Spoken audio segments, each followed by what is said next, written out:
just in the best interest of both parties. You know, the sneaker industry is difficult, and like I said, things change over time, and to the point of you give your best effort to, create something sustainable. And, a little disappointing knowing how it turned out based on, where Curry Brand has been the last 5. The announcement we had 2 years ago, but I think it's the right thing for everybody. And for me to be able to take the opportunity with Curry Brand and what we've done in the community, what we've done from standing for something, changing the game for good is our tagline, and hopefully having something to show for it down the road. I'm excited about that. All right, you guys. So that was Stephen Curry basically being asked what happened between him and Under Armour, and basically he gave an explanation on why him and Under Armour decided to part ways. He said he was disappointed, and he didn't go into deep detail, but I guess he felt that Under Armour and him should have been at a point to where basically they were doing, big time numbers. I didn't check the sales of Stephen Curry's shoes with Under Armour, but obviously it was to the point to where he felt that it was time to move on. He signed with Under Armour like a while ago. I think he signed with them like in 2013 or something. And he said that he still had 2 years to go on the deal. So if he basically asked them to basically void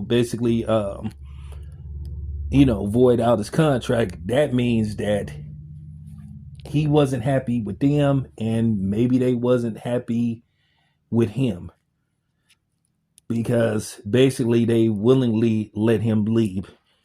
And a lot of times these, off-brand shoes, of course they're not in the same category with, Adidas and, Nike, and Puma's on the rise again. And then, Reebok at first was number 2 behind Nike. With that being said, it just appears that probably the people at Under Armour just didn't know how to properly market Stephen Curry. They didn't want to. It just appears they didn't want to spend no money.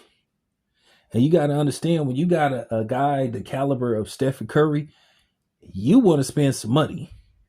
And it just looked like Under Armour was penny pinching, and they didn't do a good job of like promoting his shoes. And basically Stephen Curry was like, man, like it's time to go. And why keep this, thing tied up to where we don't want to let you go and all this stuff? As you can see, they willingly let him go, and that's sometimes the best thing to do. Don't have this thing to where it's tied up in court for years to come and all that kind of stuff. So now Stephen Curry can pretty much wear whatever shoe he wants. I was told that he was going to continue to wear them until the conclusion of the season, but he's been spotted wearing Kobe's, so he can wear pretty much what he wants, because now he's a free agent.